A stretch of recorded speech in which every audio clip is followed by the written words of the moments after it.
Wah, wah, wah. Baru saja kalian menyaksikan pertandingan Indonesia versus Malaysia yang sangat menarik. Bahkan, legenda sepak bola dunia Ronaldinho pun bisa dibuat tak percaya dengan jalannya laga ini. Kira-kira seperti apa serunya pertandingan tadi? Yuk, simak beritanya hingga selesai.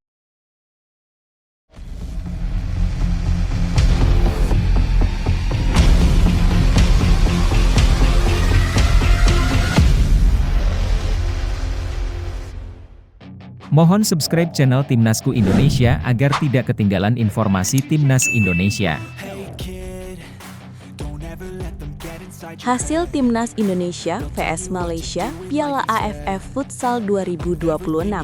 Baru saja kalian menyaksikan pertandingan panas dan penuh tensi tinggi antara Timnas Futsal Indonesia melawan Malaysia dalam ajang ASEAN Futsal Championship 2026. Laga yang digelar di Gor Nonthaburi, Thailand ini benar-benar menyuguhkan duel sengit yang membuat para penonton tidak bisa beranjak dari layar. Sejak peluit awal dibunyikan, kedua tim langsung bermain dengan tempo cepat dan saling menekan, seolah tidak ingin memberikan celah sedikit pun kepada lawannya.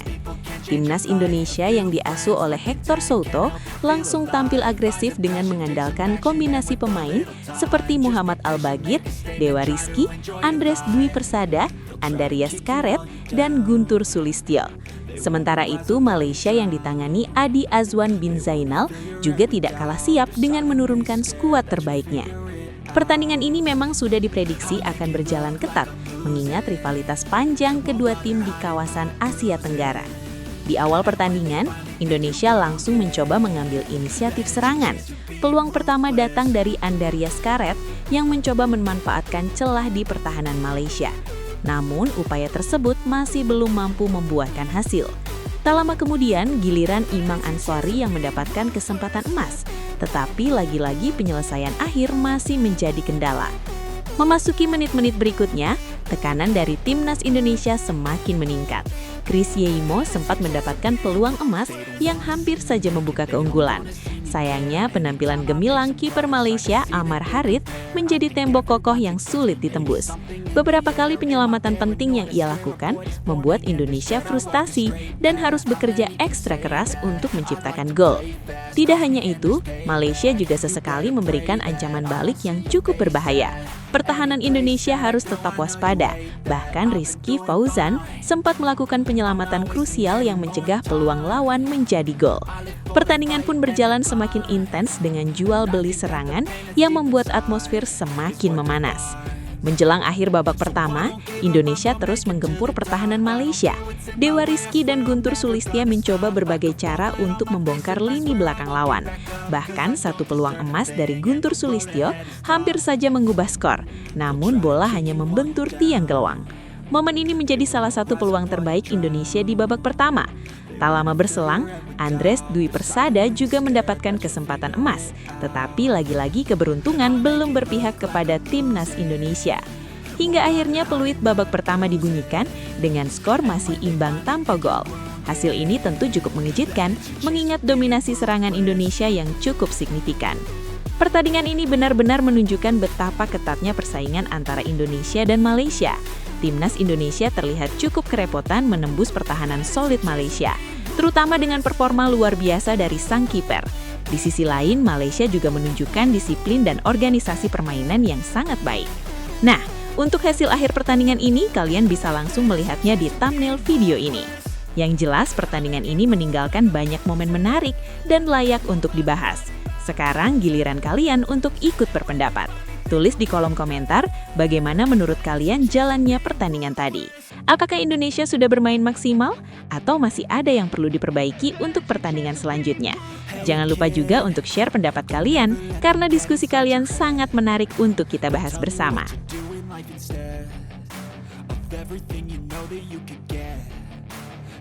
Ronaldinho dibikin tak menyangka dengan kekuatan futsal Timnas Indonesia. Atmosfer panas langsung terasa usai laga panas antara Indonesia melawan Malaysia di ajang Piala AFF Futsal. Pertandingan yang baru saja berakhir ini bukan sekadar duel biasa, tetapi menjadi bukti nyata bagaimana kekuatan timnas futsal Indonesia kini benar-benar berada di level yang berbeda. Bahkan, sosok legenda dunia seperti Ronaldinho pun disebut-sebut dibuat tak percaya melihat performa luar biasa skuad Garuda. Sebuah ironi yang menarik, ketika di sepak bola lapangan rumput Indonesia masih sering diragukan, justru di futsal kita menunjukkan taring yang begitu tajam dan sulit dihentikan. Jika kalian menyaksikan pertandingan tadi, pasti bisa merasakan sendiri bagaimana dominasi Indonesia atas Malaysia.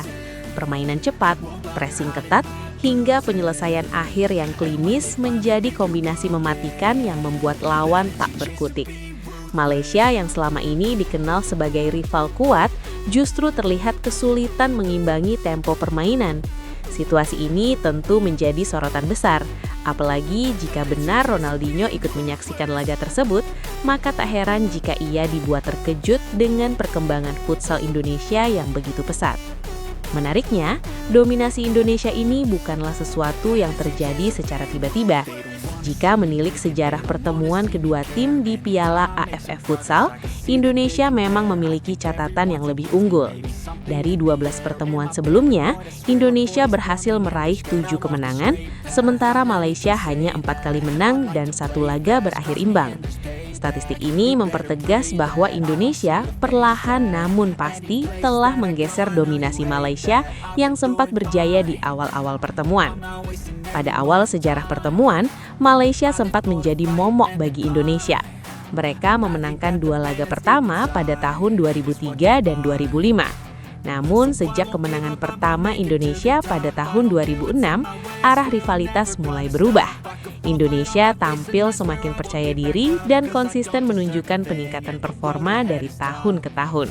Bahkan satu-satunya hasil imbang pada tahun 2007 menjadi titik penting sebelum Indonesia benar-benar mengambil alih dominasi. Puncak kejayaan itu terjadi pada edisi 2010, ketika Indonesia tidak hanya mengalahkan Malaysia, tetapi juga menghancurkannya dengan skor telak di 2 kesempatan, termasuk di partai final. Kemenangan besar tersebut mengantarkan Indonesia meraih gelar juara pertamanya di Piala AFF Futsal. Sejak saat itu, mental juara mulai terbentuk dan terus berkembang hingga sekarang. Indonesia bahkan kembali menambah koleksi gelar pada tahun 2024, mempertegas statusnya sebagai salah satu kekuatan utama di kawasan Asia Tenggara. Yang membuat cerita ini semakin menarik adalah kontras dengan kondisi sepak bola Indonesia secara umum. Banyak yang menilai bahwa prestasi di sepak bola lapangan belum sepenuhnya stabil. Namun di futsal justru terjadi lonjakan prestasi yang luar biasa. Hal ini menunjukkan bahwa pembinaan, strategi, serta kualitas pemain di futsal Indonesia berjalan di jalur yang tepat. Tak heran jika figur sebesar Ronaldinho pun bisa dibuat terheran-heran melihat perkembangan ini. Hasil pertandingan tadi di ajang Piala AFF Futsal bisa kalian lihat sendiri. Dari jalannya laga, apakah timnas futsal Indonesia sudah benar-benar mendominasi atau justru masih menyisakan celah? Semua kembali pada sudut pandang kalian sebagai penonton. Yang jelas, permainan cepat, kerjasama tim, serta determinasi tinggi mulai terlihat menjadi identitas baru skuad Garuda. Sementara Malaysia yang dulu sempat unggul dalam beberapa pertemuan, kini terlihat harus bekerja lebih keras untuk bisa mengimbangi perkembangan Indonesia. Bahkan bukan tidak mungkin, performa seperti ini juga membuat sosok besar seperti Ronaldinho ikut terkejut melihat perubahan kekuatan futsal Indonesia saat ini. Kini pertanyaannya, apakah dominasi ini akan terus berlanjut dan bahkan melahirkan rekor-rekor baru bagi Indonesia di kancah futsal Asia Tenggara? Atau justru Malaysia akan bangkit dan membalas di pertemuan berikutnya? Yang jelas, kemenangan ini semakin memperkuat posisi Indonesia sebagai kekuatan utama di futsal regional. Menurut kalian, apakah timnas futsal Indonesia saat ini sudah layak disebut sebagai yang terbaik di Asia Tenggara, bahkan bisa melangkah lebih jauh ke level Asia atau dunia? Dan bagaimana pendapat kalian soal rekor pertemuan Indonesia yang semakin menjauh dari Malaysia? Tulis pendapat kalian di kolom komentar, karena perdebatan panas ini dijamin belum akan berakhir.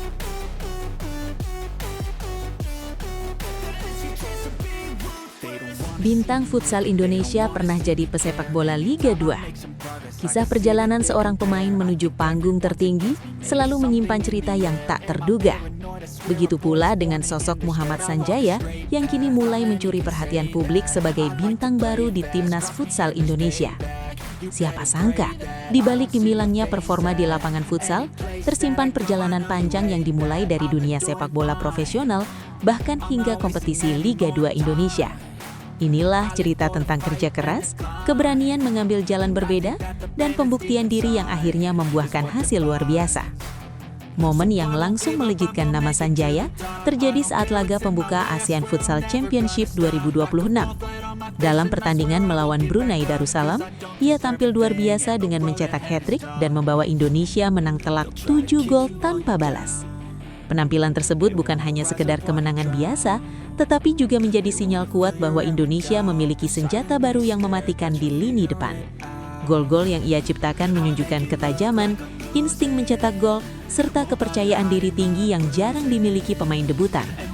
Kemenangan besar itu juga menjadi awal yang sempurna bagi Indonesia dalam upaya mempertahankan gelar juara. Selain 3 gol dari Sanjaya, kontribusi pemain lain seperti Andreas Karet, Imam Ansyori, dan Dewa Rizky turut melengkapi pesta gol tersebut. Namun, sorotan utama tetap tertuju pada Sanjaya yang langsung mencuri perhatian publik dan pecinta futsal tanah air. Banyak yang mulai bertanya-tanya, dari mana sebenarnya pemain ini berasal dan bagaimana ia bisa tampil begitu matang di laga debutnya? Pelatih Timnas Futsal Indonesia Hector Souto tak ragu memberikan pujian atas performa para pemain debutan, khususnya Sanjaya. Ia menilai bahwa pemain berusia 26 tahun tersebut mampu menjalankan tugasnya dengan sangat baik. Kepercayaan dari pelatih pun terbayar lunas karena Sanjaya tidak hanya tampil solid, tetapi juga menjadi pembeda dalam pertandingan tersebut. Hal ini semakin mempertegas bahwa dirinya layak mendapatkan tempat di skuad utama. Menariknya, perjalanan Sanjaya menuju futsal tidaklah instan. Sebelum bersinar di lapangan futsal, ia terlebih dahulu meniti karier sebagai pesepak bola profesional. Ia pernah memperkuat klub seperti PSPS Pekanbaru dan Semen Padang di kompetisi Liga 2 Indonesia. Sebagai seorang penyerang tengah, ia mencatatkan total 11 penampilan dan mencetak 3 gol. Meskipun statistik tersebut tidak terlalu mencolok, pengalaman bermain di sepak bola profesional menjadi bekal penting dalam membentuk karakter dan mental bertandingnya. Berdasarkan data dari Transfermarkt, Sanjaya tampil bersama PSPS Pekanbaru pada musim 2020 hingga 2021 dengan 8 penampilan dan 3 gol. Ia kemudian melanjutkan kariernya di Semen Padang pada musim 2022 hingga 2023. Dari sinilah perjalanan hidupnya mulai berubah, hingga akhirnya ia memilih fokus di futsal dan menemukan panggung terbaiknya. Di Timnas Futsal Indonesia, Sanjaya kini dipercaya mengisi posisi pivot, sebuah peran yang sangat vital dalam permainan futsal modern. Posisi ini sebelumnya diisi oleh pemain-pemain berpengalaman seperti Evan Sumilena, Samuel Eko, dan Israr Megantara. Tanggung jawab besar ini tidak membuatnya gentar, justru menjadi motivasi untuk tampil lebih baik dan membuktikan kualitasnya. Saat ini, Sanjaya juga aktif bermain untuk Kuda Laut Nusantara FC di kompetisi Pro Futsal League. Performa impresifnya di level klub maupun tim nasional membuat banyak pihak optimis bahwa ia akan menjadi salah satu pilar penting Indonesia ke depan. Dengan kombinasi pengalaman sepak bola dan kemampuan futsal yang terus berkembang, Sanjaya memiliki potensi besar untuk membawa Timnas Futsal Indonesia meraih prestasi lebih tinggi. Kisah Sanjaya ini bukan hanya tentang gol dan kemenangan, tetapi juga tentang perjalanan, perubahan arah, dan keberanian mengambil peluang. Dari Liga 2 hingga menjadi bintang di panggung futsal Asia Tenggara, ia membuktikan bahwa kerja keras tidak pernah mengkhianati hasil. Menurut kalian, apakah Muhammad Sanjaya bisa menjadi legenda baru futsal Indonesia dan membawa Garuda kembali berjaya? Tulis pendapat kalian di kolom komentar.